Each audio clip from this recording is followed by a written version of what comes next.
Este mes vamos a compartir un ciclo de mensajes hablando obviamente de Jesús, nuestro maravilloso Señor y Salvador, quien vino a este mundo, que por cierto en estas fechas es celebrado, recordado el nacimiento de Jesús, pero es importante que nosotros tengamos realmente el enfoque de la palabra del Señor, tengamos la enseñanza de Jesús respecto de quién es Él. Amén.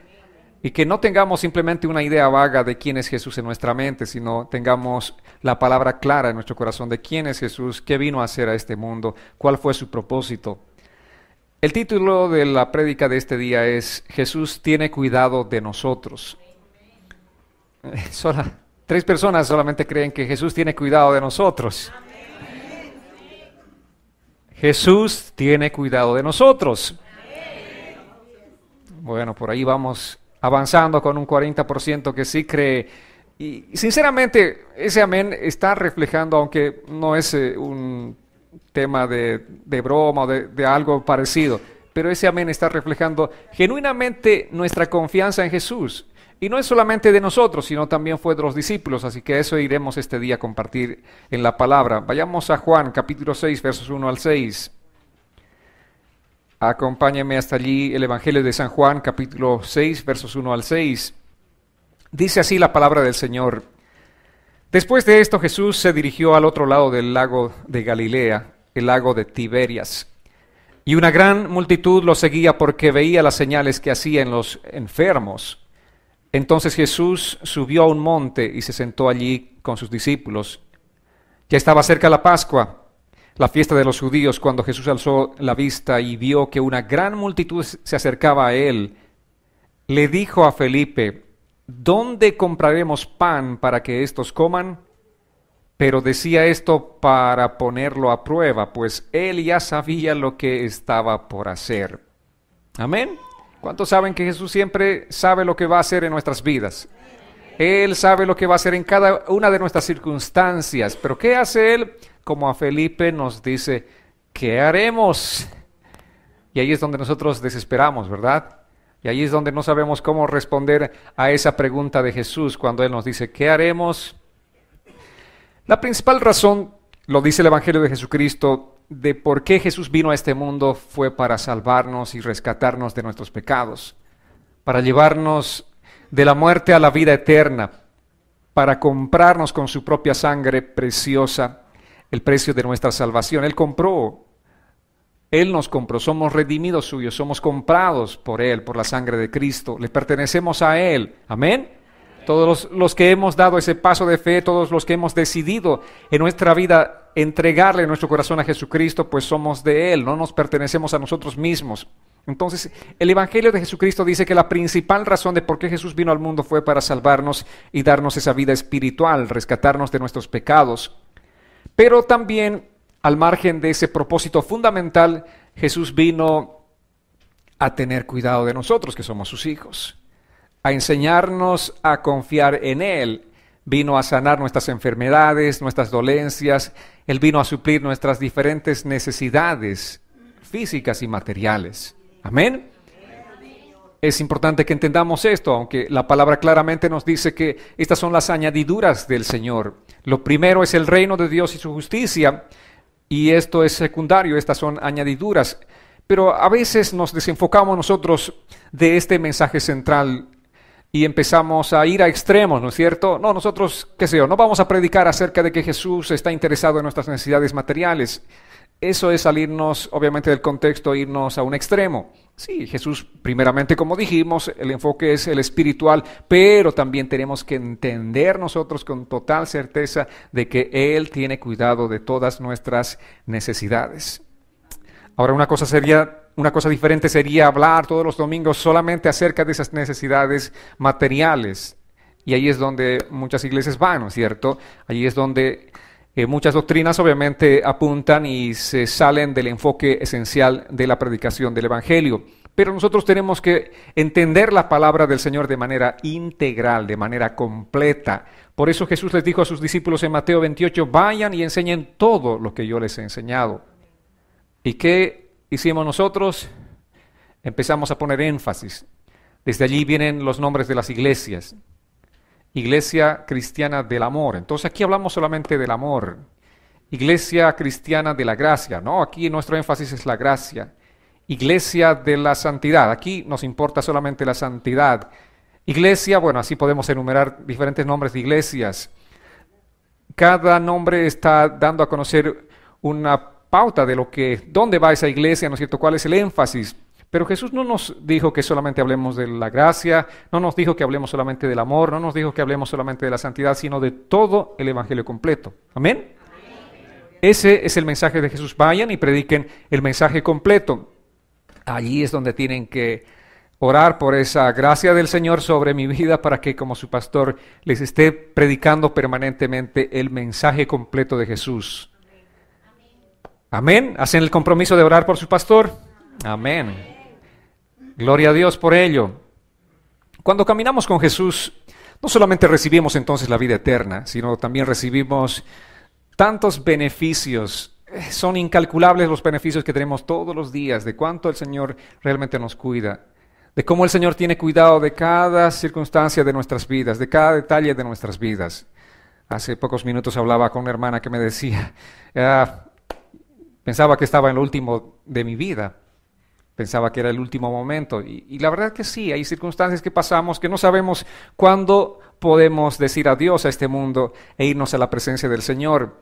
Pero en toda circunstancia Dios tiene cuidado de nosotros. Eso no significa que no nos vayan a pasar circunstancias difíciles, como también muchos predicadores enseñan. Si eres hijo de Dios no puede acontecerte ninguna cosa difícil. Eso no es bíblico. Dice la palabra que el sol sale para justos y para injustos. La lluvia llueve, cae la lluvia ¿para quiénes? ¿Solamente para los buenos? No, también para los malos. Vivimos en este mundo y de alguna manera vamos a ser afectados por las cosas que acontezcan en este mundo. Entonces, lo que sí tenemos que tener claro en nuestro corazón es que Dios tiene cuidado de nosotros, que en todo momento y en toda circunstancia Dios va a estar con nosotros. Amén. En el momento de gozo, de alegría, como en el momento de tristeza, Dios va a estar con nosotros. Él está cuidándonos, Él está guardándonos. Por eso tenemos que tener este mensaje claro en nuestro corazón. Dios tiene cuidado de nosotros. Amén. El Señor tiene cuidado de nuestras vidas, de todo lo que nos acontece. Y ahora, obviamente, el hecho de que pasen circunstancias alrededor de nuestras vidas, circunstancias difíciles, es para enseñarnos a confiar. Las pruebas tienen el propósito de darnos crecimiento a nosotros. Dios desea que como sus hijos aprendamos a enfrentar los problemas. El Señor no quiere que nosotros escapemos de los problemas, sino nos enfrentemos a los problemas. Pero nos enfrentemos no en nuestra sabiduría, sino en nuestra confianza entera en Dios. Dios, este es un problema muy difícil para mí. Dame tu gracia, dame tu sabiduría, Señor. Guíame para ver qué es lo que voy a hacer con esta circunstancia que estoy enfrentando. Esa tiene que ser la actitud que tenemos que tener en el corazón. Tenemos que aprender realmente a confiar en Dios. Dios quiere que aprendamos a confiar totalmente en Él para solucionar todos nuestros problemas. Ya sean pequeños o grandes, tenemos que entregarle a Dios, tenemos que confiar enteramente en el Señor. Muchas veces nos pasamos de listo nosotros, decimos, esto es sencillo, esto es fácil para mí, esto es algo que puedo manejar. Y en eso a veces nos enredamos y nos damos buenos tropezones.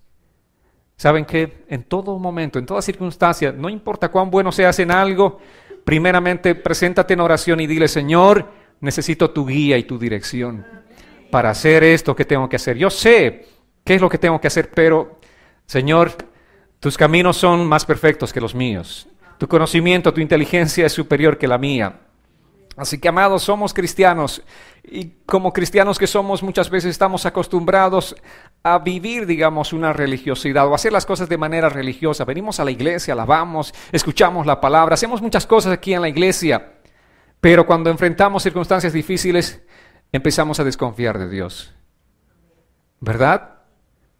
Ahora los discípulos estaban ante una circunstancia difícil. Jesús les dice, ¿qué hacemos para alimentar a estas 5,000 familias?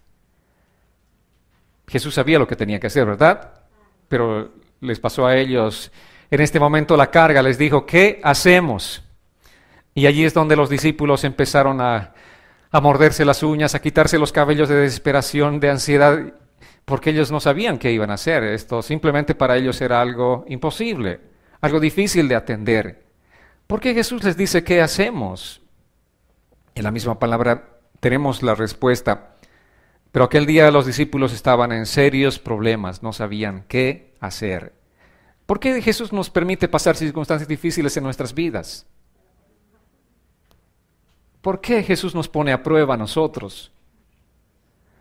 Es importante que entendamos realmente el contexto de la Escritura. Muchos de nosotros, igual que los discípulos, nos encontramos en problemas cuando tenemos, por ejemplo, situaciones críticas en la salud, cuando tenemos situaciones críticas en lo económico, cuando tenemos problemas familiares, problemas de diferentes índoles. Estamos enfrentándonos a circunstancias difíciles.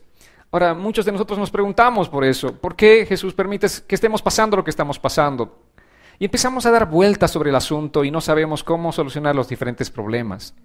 El dilema de los discípulos aquel día era cómo alimentar a 5,000 personas. ¿Era una situación fácil o difícil de atender? A ver que Jesús se las ponga a ustedes esa. No era algo fácil, ¿verdad? Era algo realmente complicado, era difícil, un desafío muy grande para los discípulos. Ellos no se sintieron capaces de enfrentar aquel problema. No sabían exactamente cómo solucionar el problema. Entonces, ¿qué fue lo mejor? Jesús despacha a esta gente, ¿no? Y querían lavarse las manos del problema. Y eso también muchas veces es lo que hacemos nosotros. Ante un problema, circunstancias así, queremos desligarnos de ese problema sin enfrentar. Y peor, sin confiar en Dios o sin pedirle una guía a Dios respecto de qué es lo que tenemos que hacer en ese momento. Así que los discípulos llegaron a esa conclusión. Yo creo que la mejor salida sería, Jesús, que tú los despaches a su casa, que cada uno vaya a conseguir comida de donde pueda, y nosotros veremos qué es lo que hacemos. 12 más tú, 13, 13 bocas son más fáciles que alimentar. Esa más o menos era la lógica, ¿no es cierto?, de los discípulos aquel día. Vayamos al contexto de la Escritura. ¿Qué es lo que Jesús realmente quería enseñarles a los discípulos? Más allá de la circunstancia que estaban viviendo, había una lección espiritual que el Señor quería enseñarles. Vayamos a Marcos capítulo 8, versos 14 al 21. Dice así la Escritura: los discípulos se habían olvidado de llevar comida, así que en la barca solo tenían un pan. Jesús les mandó: abran los ojos y cuídense de la levadura de los fariseos y también de la levadura de Herodes. Ellos se decían entre sí: lo dice porque no trajimos pan. Pero Jesús se dio cuenta y les dijo: ¿por qué discuten de que no tienen pan? ¿Todavía no entienden ni se dan cuenta? ¿Todavía tienen cerrada la mente? ¿Tienen los ojos pero no ven? ¿Tienen oídos pero no oyen? ¿Acaso ya no se acuerdan cuando repartí los 5,000 panes entre los 5,000? ¿Cuántas cestas llenas de pan que sobró recogieron? Y ellos dijeron: 12. Y cuando repartí los 7 panes entre los 4,000, ¿cuántas canastas llenas de pan sobró que recogieron? Ellos respondieron: 7. Entonces les dijo: ¿y cómo es que todavía no entienden? Ahí estaba Jesús con unos discípulos que no eran fáciles, ¿verdad? Tenía una cabeza dura de entender lo que realmente Jesús quería enseñarles. En primera instancia, le está hablando de la levadura de los fariseos, vale decir, la doctrina de ellos, ¿no? Tengan cuidado con la levadura de los fariseos. Yo mucho que también les advierto desde este lugar sobre la levadura de los falsos maestros y profetas y apóstoles de este tiempo. Y espero que realmente estén entendiendo. Y no digan: ¿de qué levadura está hablando el pastor? Seguramente, qué sé yo, como ya no tenemos comidas, está refiriéndose a eso. Muchos tenemos esa tendencia de salir por la tangente, como decimos, ¿no? Y no vamos a lo esencial, lo central, que es el mensaje espiritual. Y el principal propósito de Jesús es que entendamos nosotros el mensaje espiritual en toda lección. En cada situación que estamos viviendo en nuestras vidas, Él quiere que aprendamos más bien el mensaje espiritual. ¿Cuál es la circunstancia que estás enfrentando en este momento? ¿Saben qué? Hay una lección espiritual, pero que tú no quieres agarrarla, que tú no quieres entender que aquí hay una lección espiritual para ti. Y si aprendes realmente esa lección, vas a ser muy beneficiado. Y no solamente que va a pasar algo hermoso, que la solución va a llegar, sino que tú vas a crecer espiritualmente. Y ese es el propósito del Señor, que nosotros crezcamos espiritualmente, que nosotros entendamos exactamente a qué nos está llevando el Señor. Es triste. Gente que caminaba con Jesús, que estaba permanentemente con Él, que veían tantos milagros. Y Jesús tiene que decirles, ¿tienen ojos y no ven? ¿No vieron las cosas que yo hice? ¿Tienen oídos y no escuchan? Así estamos muchas veces, amados. Así mismo estamos nosotros muchas veces. Vemos muchas cosas, muchos milagros del Señor, pero cuando tenemos que enfrentar la siguiente prueba, nos olvidamos de todo lo que Dios hizo. Qué tremendo. Y Jesús está recordándoles este milagro o estos milagros de las multiplicaciones. No sucedieron una vez, 2 veces, ¿no es cierto? ¿Y cuántos otros milagros ellos vieron? Muchos. Juan dijo de esta manera, de manera clara, si nosotros tuviésemos que escribir todos los milagros que Jesús hizo, no alcanzarían todos los libros del mundo. ¿Qué significa eso? Wow, realmente eran muchos, muchísimos. Y ellos todavía no entienden. ¿Qué es lo que no entienden? ¿Qué parte del mensaje es el que no entienden?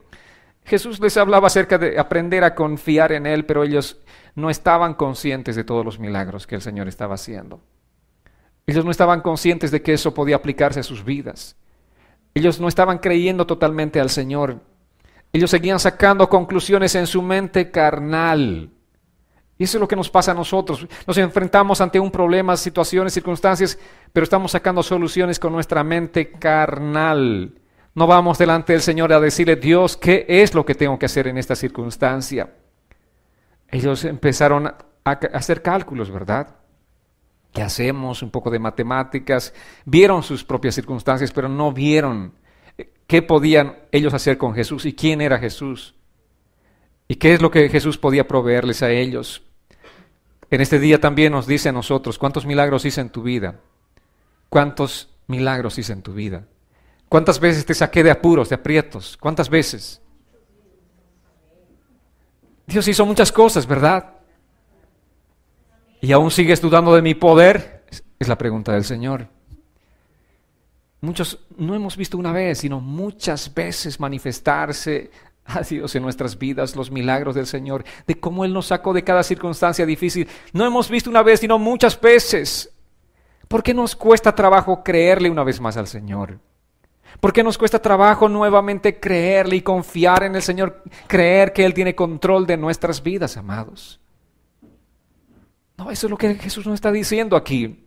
Es importante que realmente entendamos la lección espiritual, como les digo. Si Dios hizo el milagro una vez, lo va a hacer gustosamente una y otra vez. ¿Saben por qué? Porque somos sus hijos, porque Él tiene cuidado de nosotros. ¿Cuántos como padres pueden entender este mensaje? A pesar de que reniegan con sus hijos, les hacen renegar, nos hacen, no tengo que incluirme porque las canas siguen subiendo, aumentándose en la cuenta. Pero gustosamente seguimos haciendo cosas a favor de ellos. Gustosamente, es un placer realmente hacer algo para ellos, ¿verdad? Es más, vivimos para ellos, ¿no? Trabajamos para ellos y lo hacemos con placer. Nos gusta. Es difícil, pero nos gusta. ¿Cuánto más Dios, nuestro Padre Celestial? ¿Cuánto más? Él lo va a hacer gustosamente. Pero ¿qué es lo que este día nos está hablando Jesús? Nos dice que creamos en Él, que confiemos en Él con todo nuestro corazón. Eso es lo que estaba recriminándoles aquel día a sus discípulos. Tanto que vieron y no creen todavía en mí. Qué difícil para Jesús, ¿no es cierto? Qué difícil realmente que sus hijos no crean todavía en Él completamente, que hayan visto muchas cosas, pero para la próxima circunstancia adversa no le crean nuevamente al Señor, que duden nuevamente de su poder. Si Dios hizo el milagro, Él lo va a hacer. Yo sé que muchos de ustedes han visto muchos milagros de Dios en sus vidas. ¿Cuál es la circunstancia que están enfrentando en este momento? Dios va a hacer el milagro. Él va a hacer. Amén. A Dios no hay nada que lo limite. Pero lo primero que tiene que pasar en nuestras vidas es que tenemos que aprender a confiar en Él. En Él, porque solamente Él tiene la solución para todos los problemas. Dios siempre tiene prevista una solución. Dios no está haciendo ninguna cosa simplemente por azar. a ninguna circunstancia, absolutamente amados, ninguna circunstancia de nuestras vidas le agarra por desprevenido al Señor. ¿Y ahora qué hago con Marco? ¿Qué puedo decirle? ¿Qué puedo hacer? A ver, déjame pensar. No, el Señor tiene todo bajo control. Él siempre tiene prevista la solución para cada problema de nuestras vidas. Sin embargo, aquel día quería saber qué impresión tenían sus discípulos. Y Él también desea saber qué impresión tenemos nosotros respecto de las circunstancias que estamos viviendo. Por eso a veces nos deja con una circunstancia así y no hay una respuesta clara del Señor y empezamos ahí a desesperarnos. ¿Qué tenemos que hacer en lugar de desesperarnos? Ir delante del Señor. Es descansar en el Señor, es orar al Señor, es clamar hasta recibir la respuesta. Esa respuesta que vendrá a nuestras vidas, vendrá a nuestro corazón, vendrá aquí. Dios te va a hablar, pero tienes que pasar tiempo con Él. Amén. Tienes que confiar plenamente en Él. Dice el verso 5 del capítulo 6 de San Juan: cuando Jesús alzó la vista y vio que una gran multitud se acercaba a Él, le dijo a Felipe: ¿dónde compraremos pan para que estos coman? Y muchas veces Jesús también nos va a preguntar a nosotros, solo para probar lo que hay en nuestro corazón. ¿Dónde? Dígame dónde, deme una respuesta. Y en este caso Felipe estaba sin una respuesta que darle a Jesús. Jesús te dice muchas veces: ¿qué piensas hacer? Y esto también aprendí en este trabajo de la consejería pastoral. Muchas veces las personas vienen a mí y me dicen: pastor, no sé qué hacer con esta circunstancia. Y yo le vuelvo la pregunta, ¿no? ¿Y tú qué piensas hacer? Entonces, bueno, yo estoy pensando esto y esto. Ok, esto sí, digamos, tiene sentido, es bíblico. Y esto que estás pensando no es nada acertado, porque no tiene ningún asidero bíblico. Así que por este camino sigue y deja este otro. Y es así como Jesús nos da a nosotros también una lección en este sentido. Nos pregunta, quiere saber lo que hay en nuestro corazón. Ahora, no quiere saber en el sentido de que Él no sepa, porque Él es Dios, ¿verdad? Él conoce todo lo que hay en nuestro corazón, nuestros más íntimos pensamientos los conoce, pero Él quiere que nosotros se los manifestemos. Y aquel día Jesús sabía exactamente lo que había en el corazón de Felipe, sabía exactamente lo que le iba a responder Felipe, pero de todas maneras le preguntó: ¿qué hacemos, Felipe? ¿Cómo alimentamos esta multitud? Y cuando él empezó a hablar, cuando Felipe empezó a decirle algunas ideas que tenía, estaba simplemente manifestando lo que había en su corazón. Y cada vez que tú dices algo, estás manifestando lo que hay en tu corazón. Estás simplemente sacando lo que hay en tu corazón, ya sea tu fe o tu desconfianza. Tu duda o tu fe salen a través de la expresión de tu boca. Todo lo que nosotros hablamos es el reflejo de lo que hay aquí adentro. Por eso dice la palabra que el hombre de su buen tesoro saca, ya sea lo bueno o lo malo, ¿verdad? Ese tesoro se llama el corazón. De allí salen todos los pensamientos, las palabras, de allí. Entonces, ¿qué hay en tu corazón? Jesús te va a probar. Dice el verso 7, vayamos una vez más a Juan 6. Felipe le respondió: ni 200 denarios de pan bastarían para que cada uno de ellos recibiera un poco. 200 denarios. 200 denarios equivalían a 200 días de trabajo. Aquel tiempo el salario de un jornalero era un denario. Amén. 200 días de trabajo, estamos hablando de un monto significativo. Y Felipe dice: ni así podríamos abastecer para comprar pan para todas estas personas. Simplemente Felipe estaba viendo que era imposible alimentar a tanta gente. Pero ¿qué dice la palabra del Señor? Lo que es imposible para los hombres es posible para Dios. Amén. ¿Qué estás diciéndole al Señor en este tiempo como Felipe? Señor, esto sí es imposible. Yo sé que Dios está dialogando contigo, Dios está conversando contigo, está llevándote a muchas situaciones, a muchos razonamientos. ¿Cuántas veces le estás diciendo: Señor, esto sí es imposible? Oh, Señor, yo sé que, qué sé yo, muchos maridos se han salvado, pero el mío no sé. ¿Verdad? Yo sé, he escuchado de muchos hijos que se van a venir a tus pies, o de muchos padres, pero no sé, el mío está un poco difícil. Veo imposible.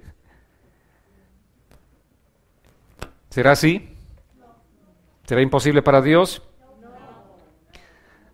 Sigamos entonces en la escritura. Juan 6, 8 al 9 dice: Andrés, que era hermano de Simón Pedro y uno de sus discípulos, le dijo: Aquí está un niño que tiene 5 panes de cebada y 2 pescados pequeños. ¿Pero qué es esto para tanta gente? Bueno, aquí Andrés, antes Felipe, ahora Andrés, están razonando. ¿Y cuáles son sus pensamientos? ¿Son pensamientos de fe o no? No, simplemente están razonando en su mente lógica. Están pensando y viendo las cosas humanamente. No hay expresión de confianza en ninguno de sus discípulos hasta este momento. Allí estaban ellos, caminaban con Jesús todos los días. Pasaban mucho tiempo con Jesús, el Hijo de Dios. Él estaba delante de ellos, pero ellos todavía no confiaban en el Señor. No sabían quién era Jesús. No sabían que era capaz de hacer las cosas grandes y maravillosas, a pesar de que lo habían visto. Qué contradictorio, ¿verdad? Caminaban con Jesús, vivían con Jesús, escuchaban sus enseñanzas, pero no creían que Él podía resolver sus problemas. Nuevamente habrá que decir, ¿no? Porque ya habían visto antes, pero no confiaban que podía hacerlo nuevamente. Ese es el punto central de la problemática. Lo era de los discípulos y también lo es de nosotros. Hasta ayer ya estamos satisfechos con lo que Dios hizo por nosotros. Pero, ¿por qué nos cuesta creer que mañana Él va a solucionar los problemas de mañana? ¿Por qué nos cuesta? Si somos cabezas duras, ¿verdad? Si seremos realmente tan difíciles. Allí estaban los discípulos. Recordemos que fue solamente para probar. El verso 6 decía esto para ponerlo a prueba, pues Él ya sabía lo que estaba por hacer. El Señor ya tenía todo listo. En su mente y en su corazón el milagro ya estaba hecho para Dios. Él decía: lo que voy a hacer es una multiplicación de los panes y los peces. Pero a ver, ¿qué dicen estos discípulos? ¿Qué dicen? Entonces empezó a sacar todo lo que ellos decían, las diferentes expresiones. Algunas veces Jesús nos hace pasar también por pruebas inesperadas, que son las pruebas sorpresas. ¿Cuántos de ustedes en la escuela recuerdan los exámenes sorpresa? Llegaba el profesor, decía: saquen una hoja, su lapicero y empiecen a anotar. Estas son las preguntas, ¿no es cierto? Y todos temblando ¿por qué? Pero no nos dijo nada, no nos anunció. Bueno, se trata de eso. Es un examen sorpresa. Y Jesús así también nos va a llevar por situaciones en las que vamos a enfrentarnos a exámenes sorpresas. Algunas ya las vemos, ¿no es cierto? Las pruebas anunciadas, las de fin de año, ya sabemos que por noviembre, diciembre, en nuestro calendario, fin de año, sabemos que tenemos que enfrentarnos a pruebas de graduación, pero no nos apercibimos de las pruebas inesperadas, ¿verdad? Porque son inesperadas, cualquier momento surgen. Y así también hay cosas en nuestra vida que sí sabemos que se nos vienen, pero hay otras que son exámenes sorpresa de Jesús para nosotros. Amén. Le decimos: ay Señor, ¿por qué no me anunciaste? Jesús nos dice: se trata de eso, es un examen sorpresa para ustedes este día. Y aquel día Jesús tenía un examen sorpresa para sus discípulos. No se preocupen, las sorpresas van a llegar. Dios nos va a probar. Es más, tal vez muchos de ustedes pasaron estos días algún examen sorpresa. ¿Qué es lo que pasaron? ¿Qué es lo que vivieron? ¿A qué fueron sometidos? ¿Y cómo respondieron? ¿Aprobaron su examen sorpresa o desaprobaron? ¿Cómo fue la respuesta? ¿Cuál fue la actitud de sus corazones a tiempo de responder? Yo sé que muchos, igual que Felipe y Andrés, se aplazaron. Muchos corazones fueron probados por circunstancias y fallaron. Ahora no se sientan mal, todos fallamos en las diferentes pruebas. Amén. Como les digo, simplemente la vida de los discípulos es un reflejo de lo que pasa también en nuestras vidas. Por eso el Señor una y otra vez a través de la palabra quiere llevarnos permanentemente a confrontarnos en primera instancia, edificar nuestra fe más bien, permitir que nosotros estemos todos los días caminando junto a Él, Permitir que a través de la palabra del Señor nosotros podamos realmente fortalecernos, porque si no estamos con la palabra no vamos a fortalecernos, vamos a estar débiles. Es el propósito de estar alimentándonos permanentemente de la palabra del Señor, amados. Por eso les digo domingo tras domingo, no se pierdan un solo domingo. Imagínense si a veces el sustento de muchos de ustedes es solamente una prédica dominical. Si se pierden un domingo, ¡wow! Qué triste es la vida para ustedes, déjenme decirles. Sin el sustento espiritual, ¿cómo se van a encontrar? Débiles espiritualmente, a punto de ser derrotados, a punto de morir espiritualmente. Por eso es importante que nosotros estemos fortaleciéndonos a través de la palabra del Señor. Es el propósito del Señor. Amén. Quiere fortalecernos a través de la palabra. Solamente a través de ella viene la fe. La fe viene por el oír. Y el oír por la palabra del Señor. ¿Recuerdan Romanos? Parece que no recuerdan bien porque pronto olvidan y dejan realmente de exponerse a la palabra del Señor. Entonces, como les decía, Dios también aplica exámenes sorpresa en nuestras vidas y quiere probarnos muchas veces. Quiere probar lo que hay en nuestro corazón. ¿Cómo respondemos ante una circunstancia?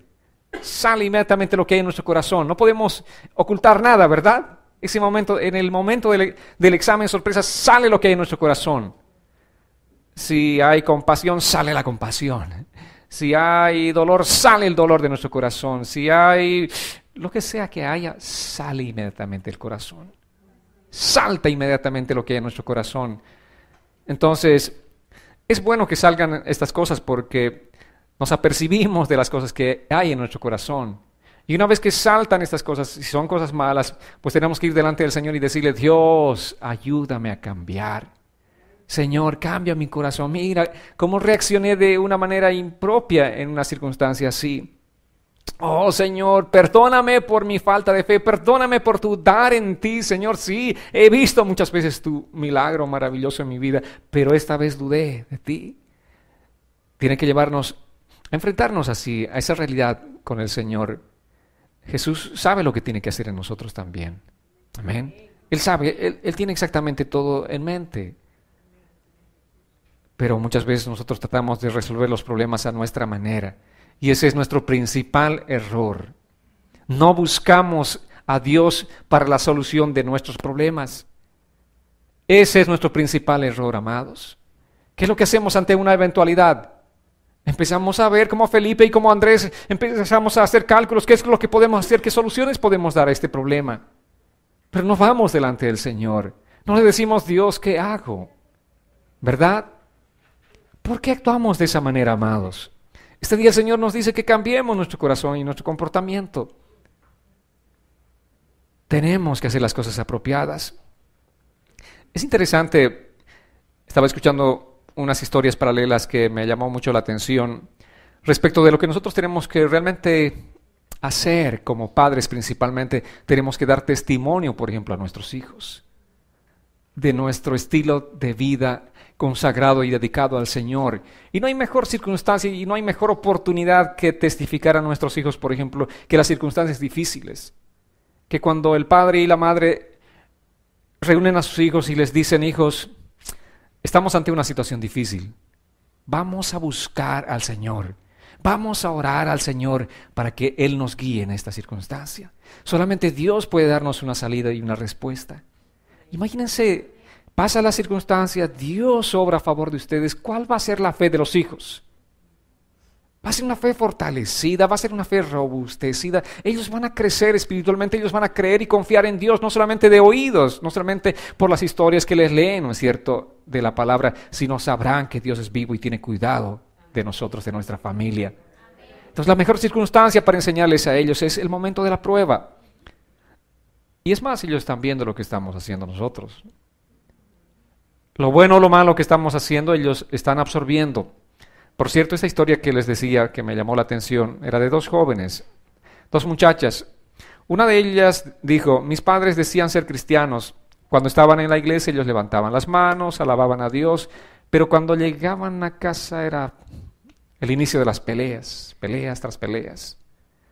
Entonces, esta joven obviamente veía las incongruencias en el testimonio de sus padres y ella llegó a la conclusión, a deducir, de que todas las personas que levantan las manos en la iglesia son unos hipócritas.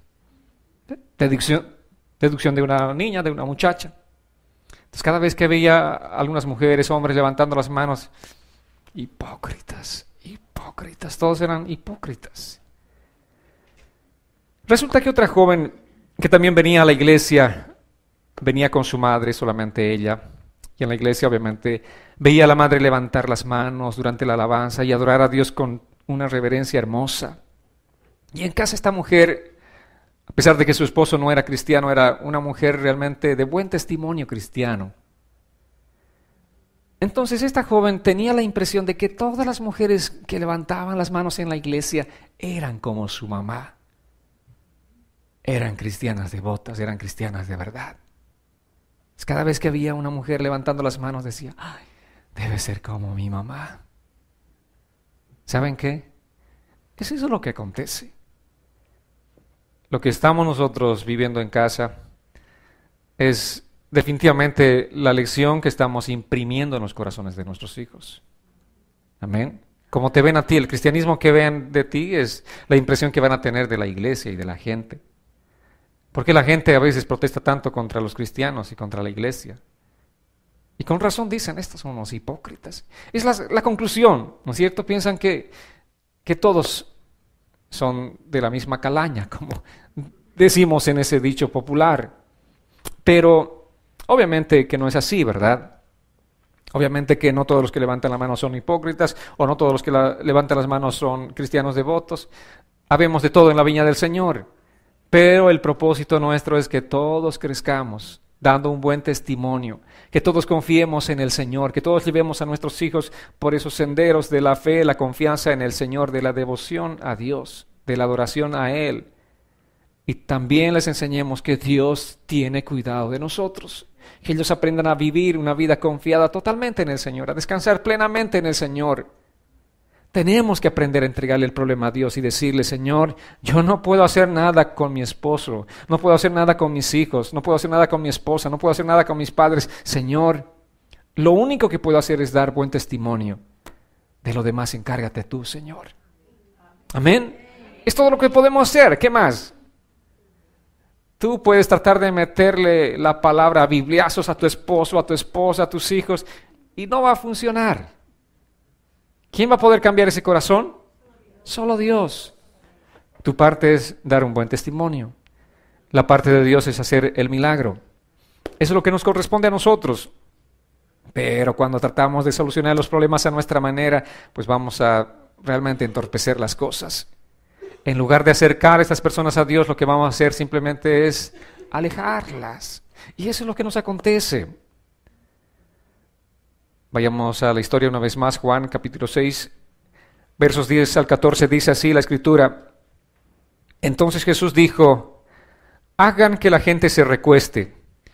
Había mucha hierba en aquel lugar y se recostaron como 5,000 hombres. Jesús tomó aquellos panes y luego de dar gracias, los repartió entre los discípulos y los discípulos entre los que estaban recostados. Esto mismo hizo con los pescados y les dio cuanto querían. Cuando quedaron saciados, les dijo a sus discípulos, recojan los pedazos que sobraron para que no se pierda nada. Entonces ellos los recogieron y con los pedazos que sobraron de los 5 panes de cebada a los que habían comido, llenaron 12 cestas. Al ver aquellos hombres la señal que Jesús había hecho, dijeron, verdaderamente este es el profeta que había de venir al mundo. Allí está Jesús. ¿Qué hizo primeramente? La prueba, el examen, el test para ellos. Desaprobaron en este examen, simplemente se desviaron ellos por pensamientos, razonamientos humanos, lógicos. Y Jesús hizo lo que tenía que hacer, porque Él sabía exactamente lo que tenía que hacer. Así también nos pasa a nosotros. Muchas veces sale toda nuestra humanidad, nuestra carne aflora, pero después, en su misericordia, ¿qué hace el Señor? Hace el milagro, hace la obra. Debido a nuestra fe, muchas veces no. Simplemente lo hace por su misericordia. Muchas de las manifestaciones que hemos visto de Dios en nuestras vidas se deben a su entera misericordia. Y muchos todavía presumimos, es que Dios hizo esto porque yo soy un hombre de fe, yo soy una mujer de fe. No, por su misericordia. Por su gracia, su infinita gracia. ¿Saben qué es gracia? Ya saben, ¿verdad? Es un regalo inmerecido y Dios hace ese tipo de regalos permanentemente, nos va dando permanentemente a nosotros esos milagros. No los merecemos, pero Dios los hace. Y es más, cada cosa que Dios hace es por gracia. No es genuinamente porque merezcamos algo nosotros, sino todo lo hace por gracia. Cada cosa que recibimos en nuestra vida es por la gracia del Señor. Amén. Todo es por la gracia. Pero vayamos una vez más a este contexto escritural. Los pasajes que acabamos de leer. Dice que Jesús primeramente, ¿qué hizo? Dio gracias. Le presentaron finalmente los 5 panes, 2 peces. Lo primero que Jesús hizo es dar gracias al Padre. ¿Qué hacemos nosotros cuando tenemos de pronto ya la solución, los panes y los peces en mano? A veces lo primero que hacemos es comérnoslos. Pero tenemos que ser agradecidos. Cuando vemos las soluciones, a veces cuando vemos ya, qué sé yo, esa salud restaurada, nos olvidamos de Dios. Les compartía, bueno, como anécdota compartíamos con los hermanos cuando fuimos de viaje a Costa Rica en la misión que tuvimos.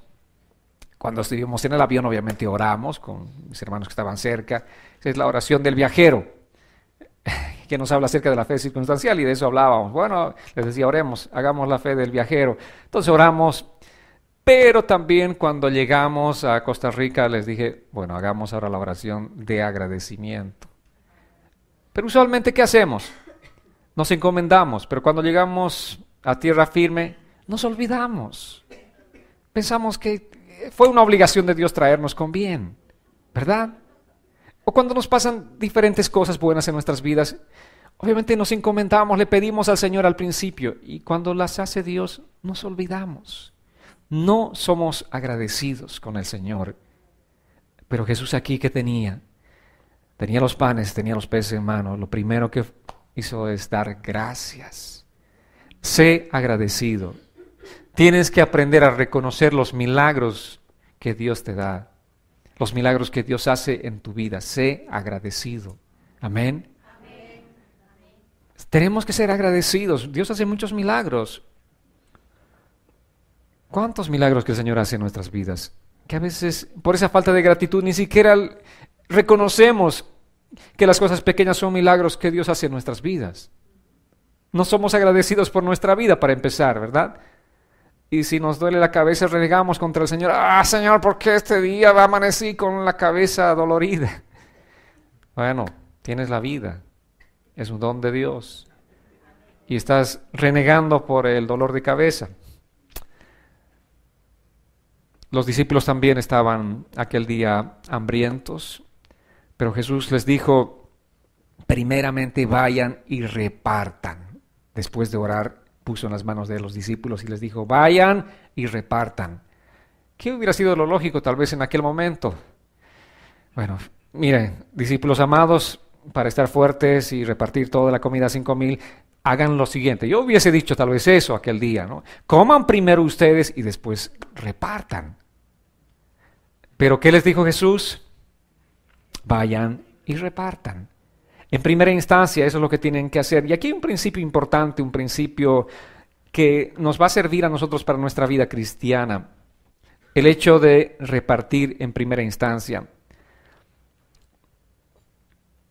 Dice la palabra que es más bienaventurado dar que recibir. Aquí hay una bienaventuranza, significa una felicidad. Hay un gozo espiritual. Cuando tú das, eres más dichoso y más gozoso que cuando recibes. Entonces, vayan y repartan. Cuando piensas, por ejemplo, en dar tu ofrenda y no lo haces, ¿por qué? Porque dices, si doy, estoy contando, si doy, me va a faltar, entonces mejor no doy. Te quedas, ¿no es cierto?, con esa idea, mejor. Yo quisiera dar, tengo un deseo en mi corazón de dar, pero si doy, me va a faltar. Esa es la conclusión lógica. Pero ¿cuál es el principio espiritual? Aquel día también los discípulos hubieran dicho, bueno, aquí nos está entregando 5 panes, 2 peces. Si vamos repartiendo, me imagino que estaban viendo los milagros. Tal vez si damos a todos nos va a faltar a nosotros. Son 5,000, están hambrientos, los 5,000 hombres, imagínense más las mujeres y los niños. ¿Verdad? Uy, ellos hubieran dicho, mejor, lo seguro, comamos primero nosotros y después repartimos a los demás.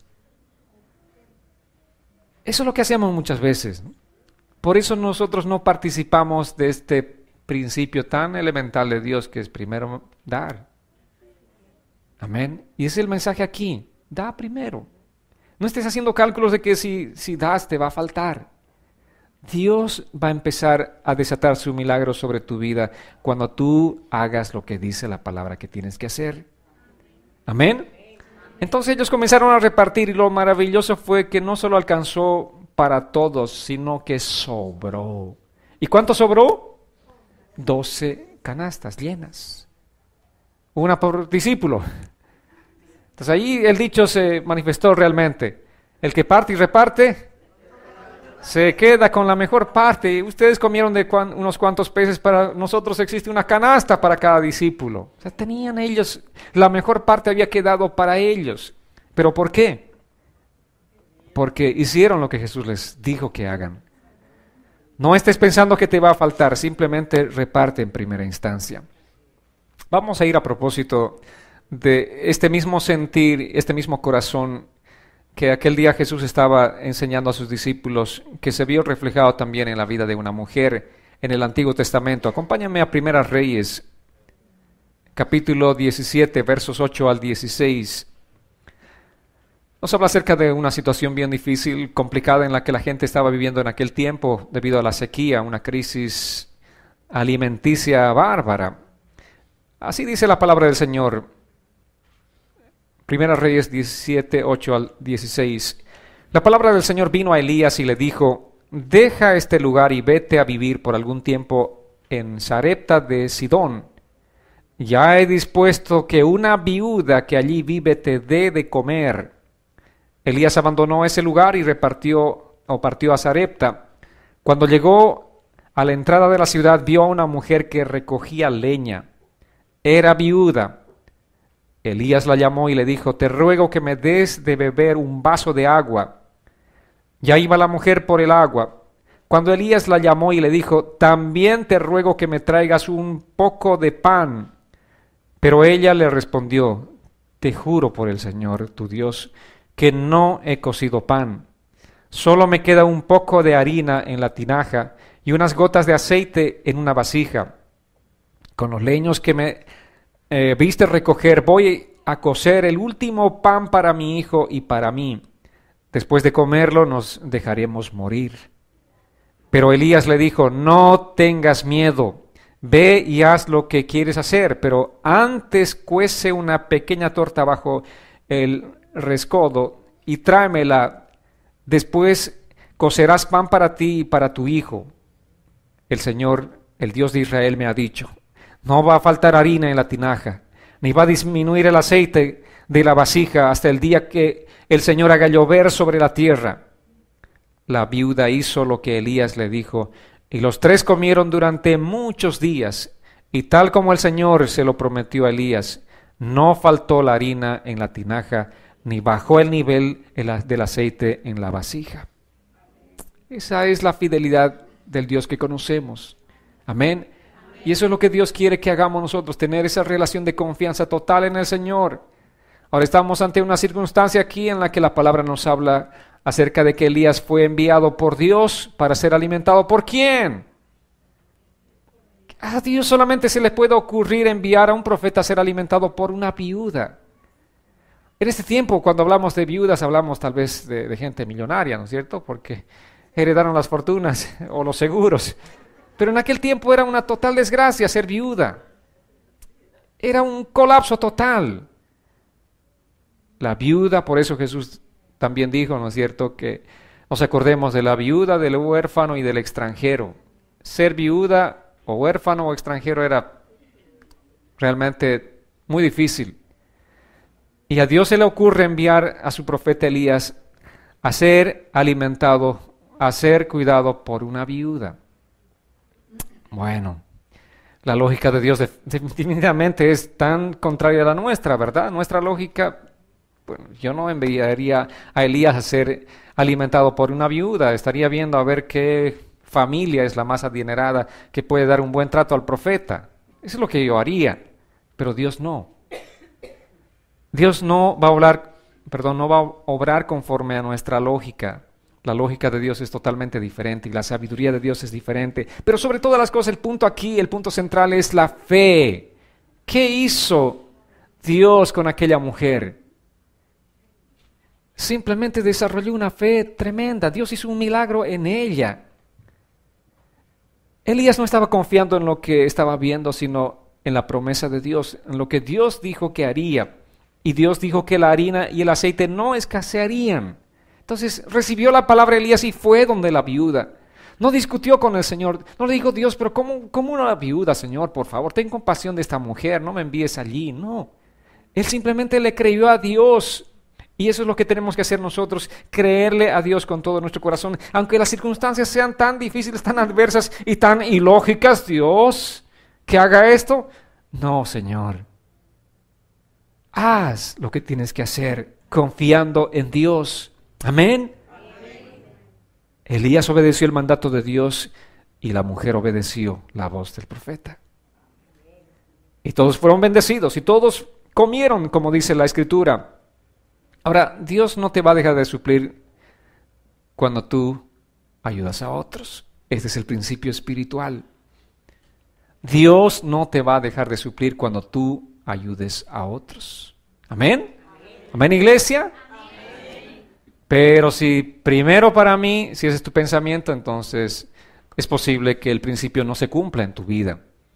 Si tú tienes el corazón de ayudar a otros, la provisión de Dios va a estar siempre allí. Va a estar siempre contigo. ¿A quién? Bueno, simplemente podemos encomendar nuestra fe totalmente sino al Señor. ¿En quién podemos depositar nuestra confianza total sino solamente en el Señor? Quien es digno de ser creído es únicamente Dios, ¿verdad? Entonces estas palabras son fieles, son palabras verdaderas. El único que va a hacer ese milagro es Dios. Saben, nosotros, obviamente, todos los que estamos en este lugar, a ninguno de nosotros nos sobra el dinero, ¿sí o no? ¿O a alguien le sobra? Deme su número telefónico. A nadie le sobra el dinero, ¿sí o no? Pero qué bendición es dar, ¿verdad? Qué bendición es ayudar. Y significa esto, como no nos sobra de nuestra necesidad, es que compartimos de nuestra necesidad. ¿Qué hizo esta mujer, esta viuda de Sarepta? De su necesidad.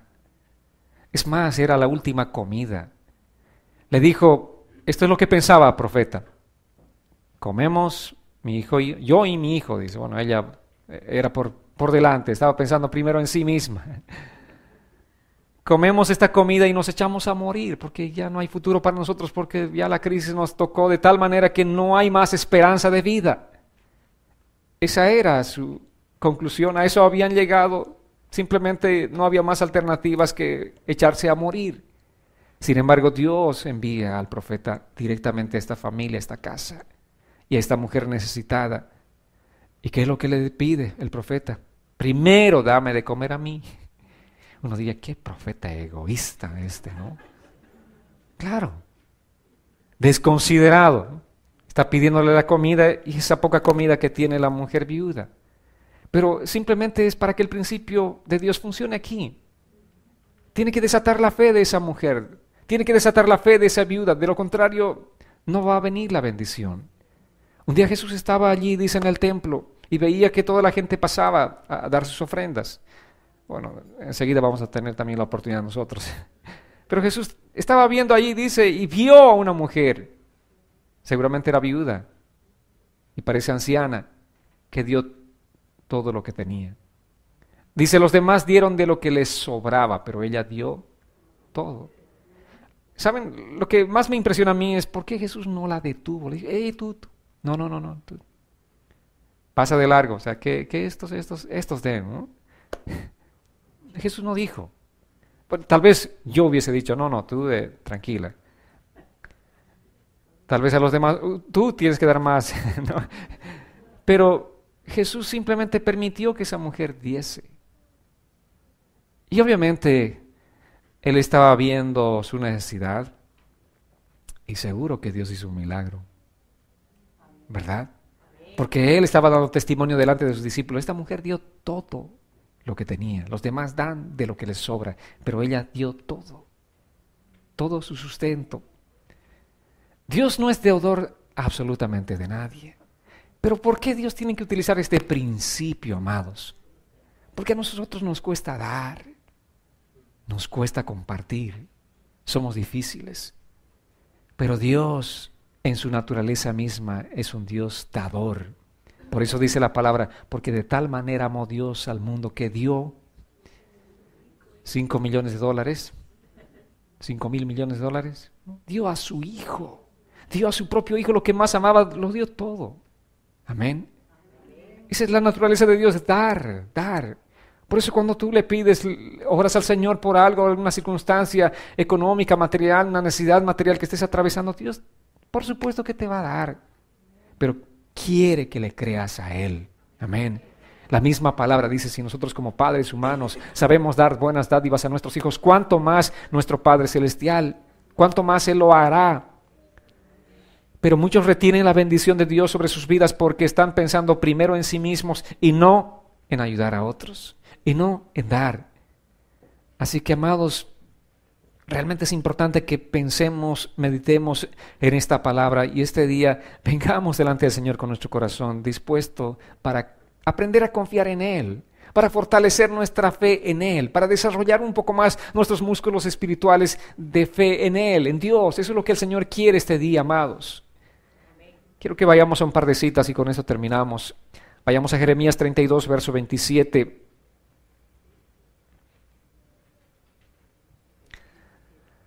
Un pasaje poderoso. Dice así la palabra. Dios le dijo, Jeremías, yo soy el Señor, el Dios de toda humanidad. ¿Acaso hay algo que sea difícil para mí? Dios está preguntando.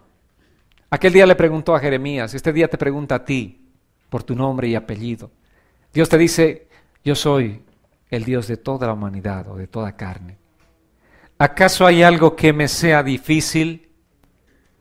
¿Qué podemos responderle este día al Señor? ¿Qué puedes tú responderle al Señor? ¿Qué debes responderle al Señor? Hazlo, pero con toda tu fe, hazlo. Si no hay fe, el hecho de declarar la palabra del Señor va a producir fe en ti. ¿Cuántos pueden decir, nada hay difícil para ti? ¿Puedes hacerlo más convencido de que no hay nada difícil para el Señor? Dios te dice, ¿qué es difícil para mí? ¿Qué le vas a responder? Nada es difícil para Dios, nada es imposible para el Señor, amados. La misma palabra lo dice en Lucas 1:37. Para Dios no hay nada imposible. Amén. Para Dios no hay nada imposible. Este día quiero pedirles que se pongan en pie. Vamos a encomendarle nuestras vidas al Señor. Vamos a acercarnos delante de Él. Vamos a acercarnos en primera instancia con un corazón que venga a pedirle perdón porque dudamos, y cada vez que dudamos de Él, lo que hacemos simplemente es lastimar el corazón de Dios. ¿Cuál es tu circunstancia? ¿Cuáles son los problemas que estás enfrentando? ¿Cuál es tu dificultad? Este día Dios te dice, no hay nada imposible para mí. Pero también te dice que creas y confíes en Él, descanses en Él. Precioso Dios, bendito Señor.